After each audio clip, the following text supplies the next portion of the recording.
I spent most of June and some of July in the UK, thousands of miles from my PS4 and PC. I faced the terrifying prospect of a month without video games. I'd have to read books, watch television and talk to my family. I wasn't looking forward to this tough time in my life until I came to some important realisations. First, I actually like reading books, although since starting the channel I haven't been reading as much as I used to. As for television, well, the World Cup was on and there was a bunch of Taskmaster to watch on demand. And yeah, my family were around. The other major revelation was that I had a Switch collecting dust and my laptop could play a few basic games. I had a backlog full of indie games and other small budget titles that I'd been meaning to play for ages, so I figured it was about time I ticked a few off the list. 5 of those games really clicked with me and I wanted to do more than just write a review for my website. These 5 games all do something a little special and excel in their own way. There's plenty of variety, so there should be a game here for everyone. It's unlikely that all 5 will interest you, although if they do then congratulations, you have amazing taste, but if you can find even one new game you like then that's enough for me. To be clear, these aren't necessarily hidden gems. The fact that you're watching this video means you're a little more into games than the average person and you've likely already heard of most or all of them. However, sometimes hearing about things a second or third time can be just the push you need to move a game from your wishlist to your shopping cart. That's the case with me anyway. The 5 games in this video aren't in order of preference or quality, it's simply an order that made sense to me. There are a couple of extra games at the end in case you want more recommendations. Please let me know if you enjoy this video because it's not my usual thing and I'm hoping to do it on a semi-regular basis. I'm not sure I have enough to say about these games to dedicate full videos to them, but I believe they deserve more attention. With that in mind, I'm keeping this video relatively spoiler free and more like a series of traditional reviews. With that caveat out of the way, let's get on with it. The first game on my list is Yahoo's Island Express, which is available on PC, PS4, Xbox One and Switch. I played the PC version and was provided with a free review copy by the publisher. Yahoo's Island Express doesn't easily fit into existing genre categories, and yet as game critics we still need convenient and catchy labels to describe things. Lazy game reviewers will resort to comparing it to a cross between 2 other games or genres, or call it the Dark Souls of pinball or whatever. This is why you come to YouTube, to get a proper analysis that doesn't feel the need to compare everything to Dark Souls or use lazy genre descriptions.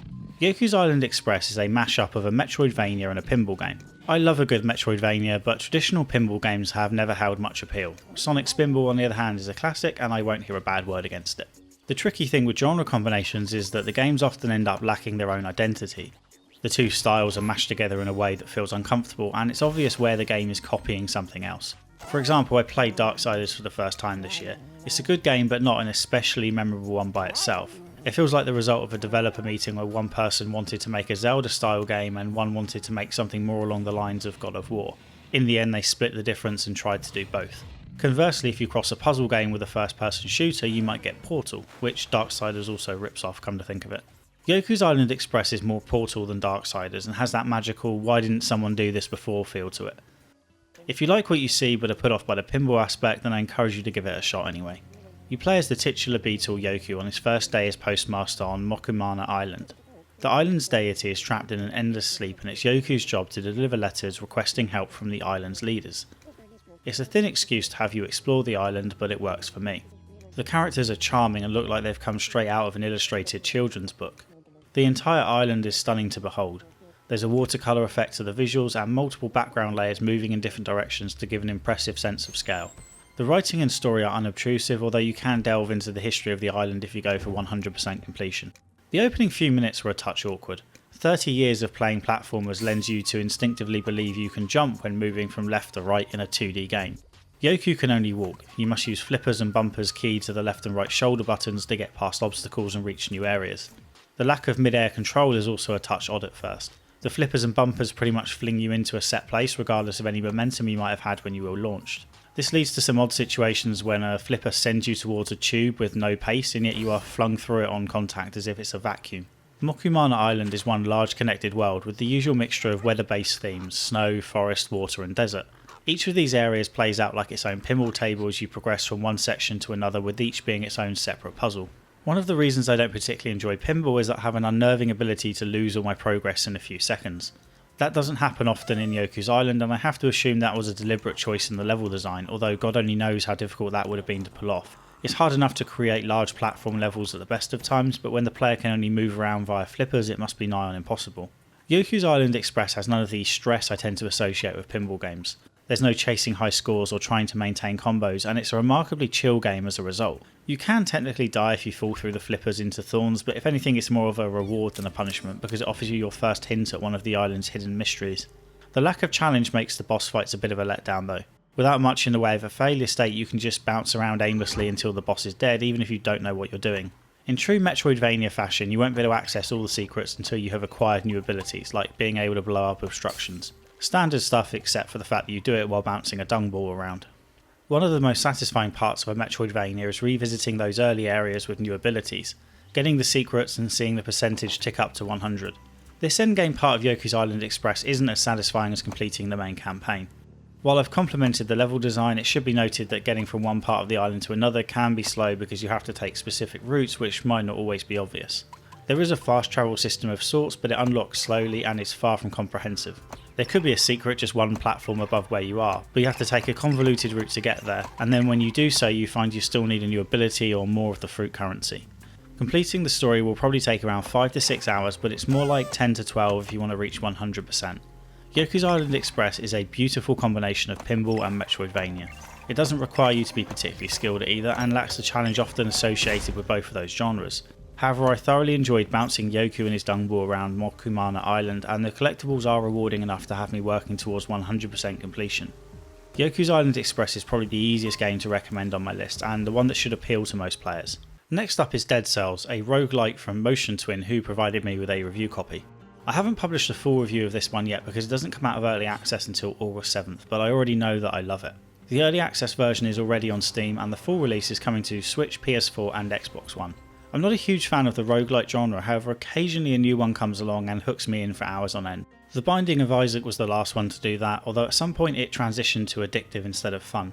I wasn't keen on the whole not telling you what items do thing that Binding of Isaac had going on either. My memory is terrible and I'd rather not consult a wiki every time I get presented with a new pickup. Dead Cells doesn't keep information from you unnecessarily.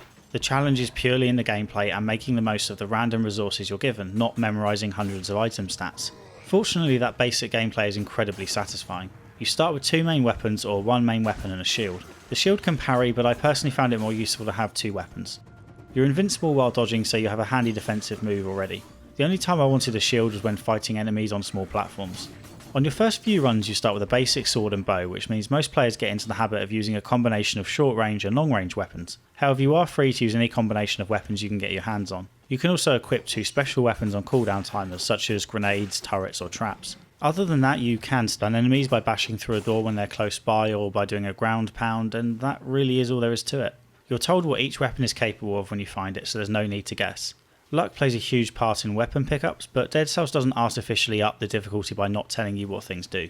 And you should pay close attention to those weapon descriptions because it's not just a case of picking the one with the highest DPS. Each weapon has bonus attributes like bleeding, fire or frost. These can be combined to make ridiculously powerful combos that will have you feeling absolutely pathetic when you start your next run and are back to the basics. For example, even a weak frost grenade is worth keeping if you have 2 other weapons that do 250% damage to frozen enemies.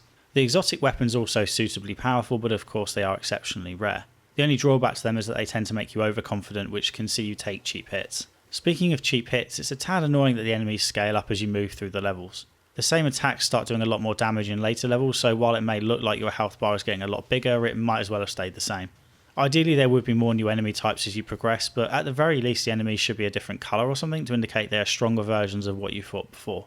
The good news is that lost health can be reclaimed if you quickly do damage to enemies after being hit, a bit like Blood. You can upgrade your health regularly, however even that comes with a big decision. When you find a health upgrade you have to choose between one of 3 types of bonus.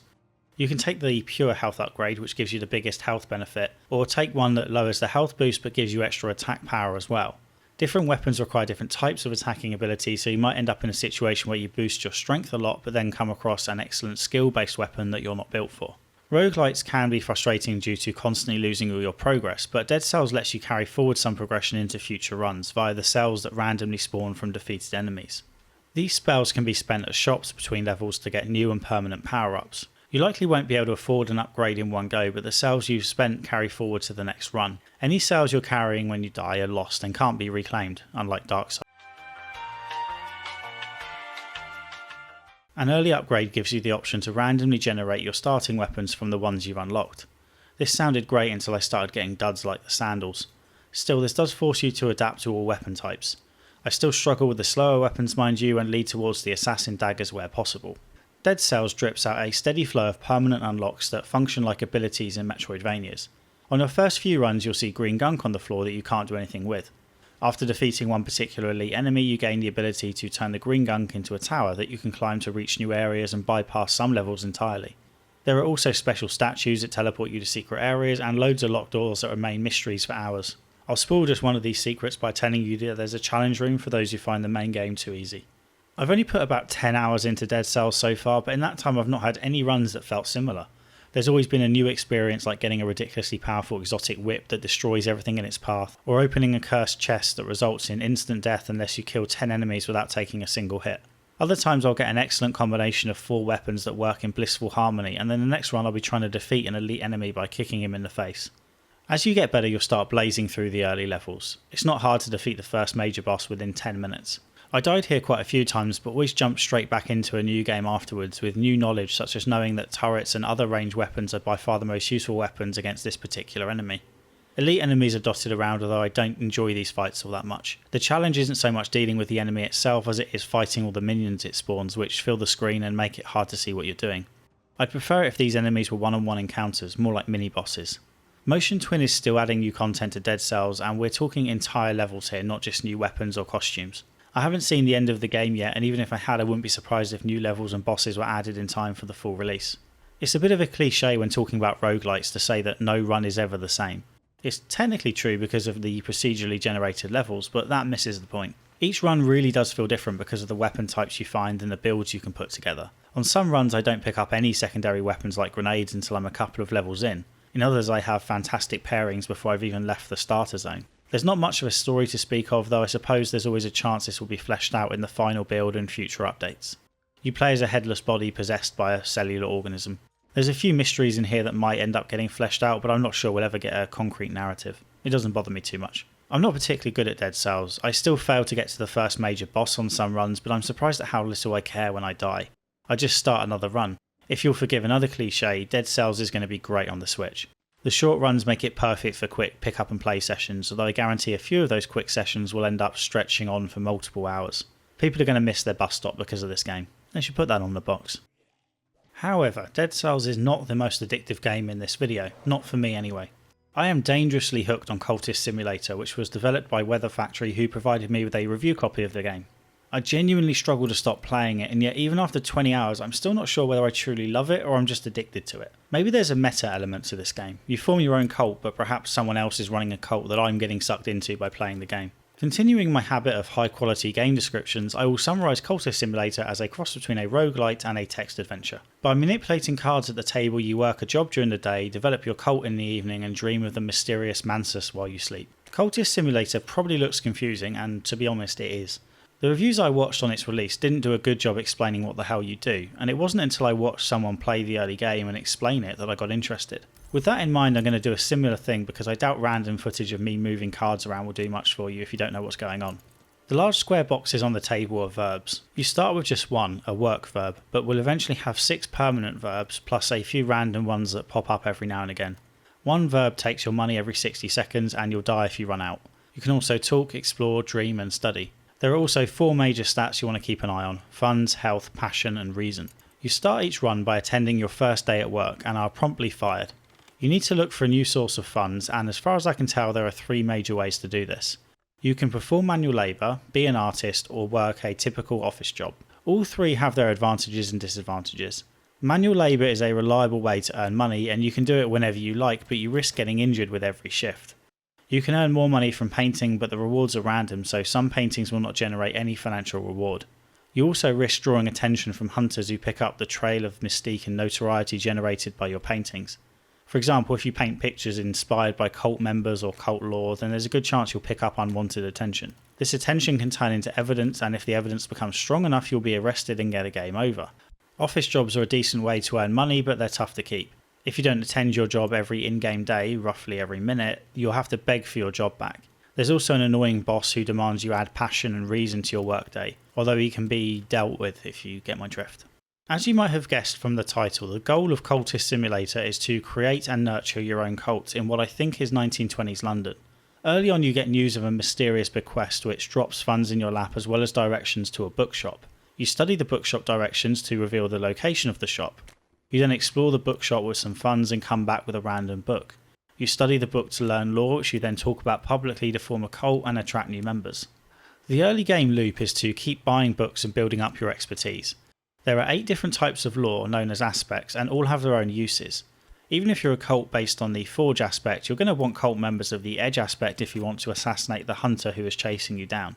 Once into the mid game you start going on expeditions to find relics. Each expedition requires funds and cult members who may not come back alive even if the expedition itself is successful. Once you have the necessary lore and relics you can perform rites to summon the undead as minions, cure certain negative traits or turn reason cards into passion. While it's not strictly how you win the game, I found the Mantis to be the most satisfying part of the whole experience. By dreaming with certain lore and occasionally solving riddles you can enter the Mantis for bonus cards and a deeper dive into the mysteries at the centre of the entire story. In addition to being caught by a hunter or losing all your health, you can also fail by succumbing to despair or even due to excess fascination. On failure, you're offered the opportunity to restart in other roles such as a doctor, detective and general rich kid. These roles initially look easier because you start with more benefits, however I much prefer the gameplay loop of starting with no advantages and working your way up from there. There's some nice overlap between the secondary stories and your previous failed attempt.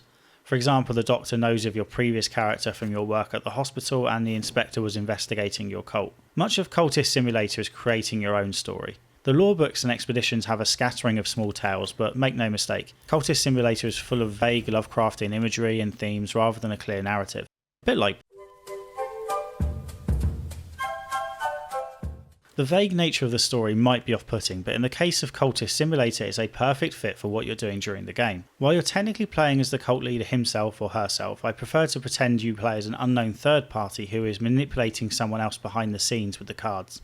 You sit at the table controlling someone else's life as he builds a cult and learns about the Mantis, and maybe you're the one who sent the directions to the bookstore in the first place. You manipulate cards to discover the unknown. You don't know exactly how they work at first, but eventually you begin to understand your own powers. Your actions in the game fit perfectly with the nature of the story being slowly revealed to you. This way the story doesn't feel like it's being frustratingly withheld. The vagueness is unavoidable because your understanding comes through cards and dreams. I appreciate that I'm largely making excuses for what I often criticise in other games, but the whole experience fit together perfectly for me. I've been fairly positive about Cultist Simulator so far, however to be clear the obscurity can be as frustrating as it is rewarding. You're told almost nothing about how the cards interact with the verbs. Some actions are obvious, such as studying books or exploring to visit the bookshop. You're also occasionally given big hints about what to use, such as whether a particular type of lore is required to continue on an expedition. Other times it just seems completely random, and I often had items on the table for hours on end without any idea how to use them. The developers deliberately omitted a tutorial, and on balance I think that was the right call because the fun is in experimenting. However, I would have appreciated a reference journal within the game itself that you could use if you get stuck. Ideally anything you've done within the game will be added to the journal, so if you can't remember exactly what lore book you used in a ritual you could look it up. Cultist Simulator is also a little slow at times. The early game is real tedious once you know what to do. I like to use the early game to build up extra base stats, but this takes far too long. There are console commands that you can use to give yourself extra resources, and some of the gameplay footage here is recorded after using these cheats, because I didn't record much of my original playthrough and didn't want to spend 15 hours getting back to the end game. In the mid to late game, you're faced with some challenging lore books to study which require translation from mysterious languages and then huge amounts of resources to understand. You can build up resources before starting to study, however you don't know which resources you will need and quite a few of the ones you do need are on a timer. It's hard to save up 3 lots of erudition and 1 piece of glimmering when they only last for 2 minutes each and take a minute to earn. Sometimes I got lucky with the last second resource popping up randomly just when I needed it. Most of the time I just failed and had to start again. The lack of information can be incredibly frustrating, however it's also what makes each new discovery so satisfying. You dream of the way of the stag, find a piece of knocklaw, go exploring with it to find a new location, and then go on an expedition where you avoid traps, defeat enemies, and finally uncover some treasure which you can then use in a ritual to develop your personal dedication and head towards a win condition. As I mentioned earlier, I got hooked on Cultist Simulator. 20 hours with the game flew by and I'm definitely going to play more. My recommendation is still a cautious one. This might sound a touch snobby, but the level of obscurity here won't be for everyone, and I'm still not entirely sure if it's for me. I definitely enjoyed uncovering the story's secrets, and sometimes I liked figuring out the mechanics, but quite often I felt like the game was wasting my time. It's one of those games that doesn't hold your hand, which people like to bang on about. That's all well and good, but I'd prefer it if my hands weren't also tied behind my back and a blindfold placed over my eyes. Even when you know what to do, waiting to have all the resources you need can be frustrating, as can constantly having to drag the work cards over to the correct verb every 45 seconds. It'd be nice if we could write a script for certain predefined actions to avoid this needless repetition. I should also point out that the Cultist Simulator community seems pretty decent on the most part. Games with a heavy emphasis on lore and vague storytelling tend to attract a certain crowd who use anyone else's confusion to humble brag about their own supposed intelligence. Fortunately, whenever I looked up hints for Cultist Simulator, I found fans of the game to be helpful and enthusiastic, albeit at first it looks like they're speaking in a different language. Cultist Simulator is probably the most niche game on the list, but it's also the one I've spent the most time with, and the one I'll likely keep on my hard drive for the longest. Well, that and Dead Cells. If money isn't an issue for you, this is the one I'd recommend taking a punt on, because if you fall into its spell, it will likely be the most memorable. Moving on to something a little easier, we have West of Loathing, which is out on Switch, PC and iOS. I played the Switch version. Ostensibly, West of Loathing is an RPG, although its mechanics have about as much depth as its graphics. It's an RPG in the same way that South Park The Stick of Truth is an RPG. All the tropes are there, but they're just a mechanism by which the game delivers its jokes. Perhaps it's an RPG light. You choose between 3 classes for your character: Cowpuncher, Snake Oiler and Beanslinger, roughly translated as melee, guns and magic respectively. Your class determines your starting stats, however these are easily tweaked as you level. You spend XP on the base stats of Muscle, Mysticality and Moxie, however you also need to worry about the capacity of your internal organs, which determines how many potions you can drink, and there are loads of combat skills to upgrade as well. By default your stats are automatically updated as you earn XP, although it might be better to take control yourself if you prefer to min-max. However, you can ignore all this if you like, because the whole game is almost laughably easy. The combat system is technically turn-based, although that might be a bit of a misnomer in this case. The fights end up being a lot like sex. I use the same move every time, the gun goes off quickly and it's all over before the other person has even warmed up. You can wear a hard hat to make the combat, well, harder, but I don't enjoy turn-based combat anyway, so blazing through it quickly was frankly a relief. Again, like sex. West of Loathing isn't here to challenge you, it's here to make you laugh. Walls of text are typically a sign of bad writing in RPGs. For every piece of history about the world there tends to be 12 pieces where every other word is a new noun and it reads like it's generated by a computer, whose only conception of names comes from the Silmarillion.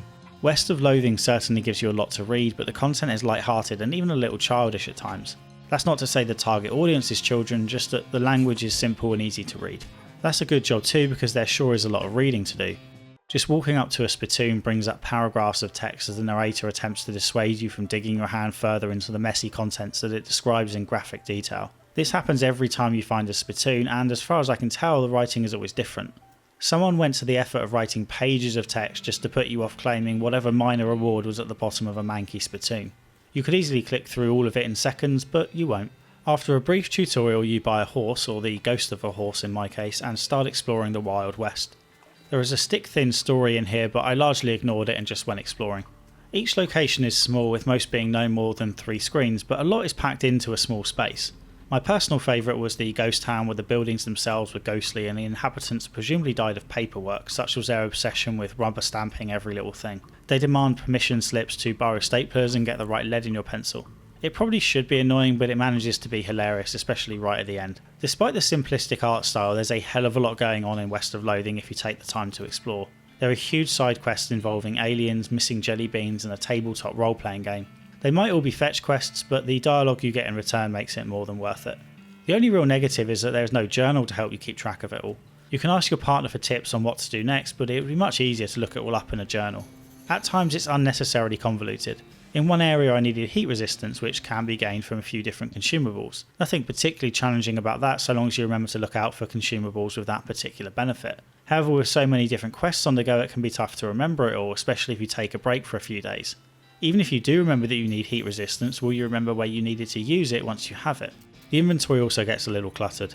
There's a lot of stuff to pick up, ranging from clothing to stat books to what seems like hundreds of different consumables, and it takes a long time to flick through it all.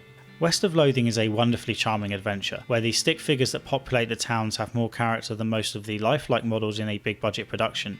You'll spend more time reading than fighting, but when it's this funny you won't mind too much. The last major game in this video is the Red Strings Club, which is only available on PC. There are some minor spoilers in this section.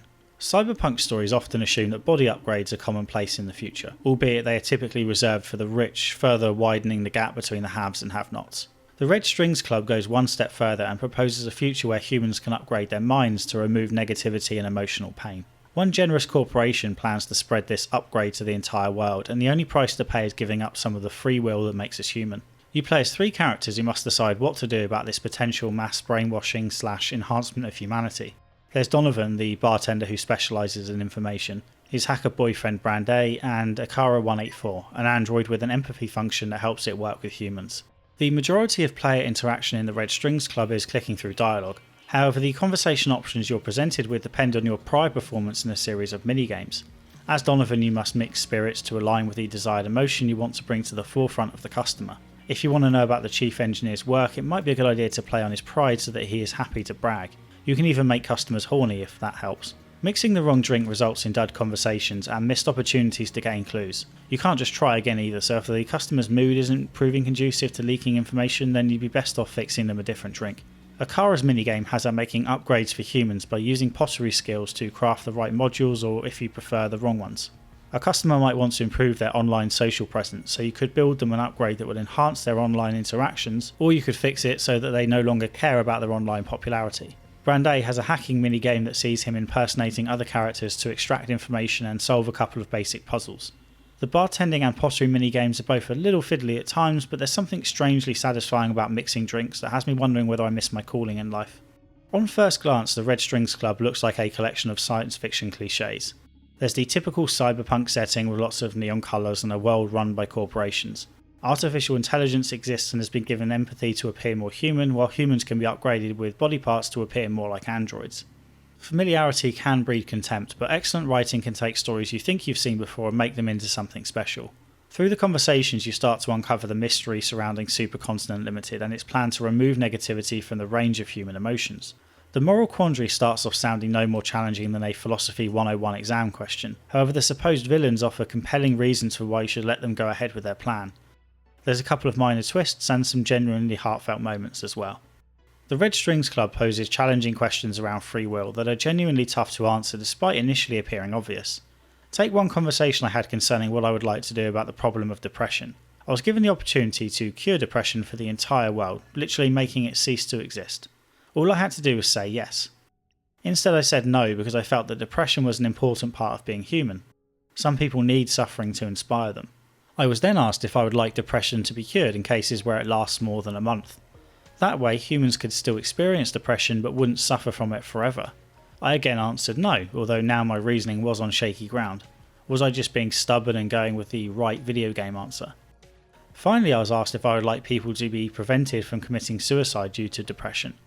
This would clearly be a limit on free will, but would it really be that bad if no one killed themselves due to depression? I don't want people to go on suffering forever, but if that's the case, why didn't I accept the offer to cure depression entirely?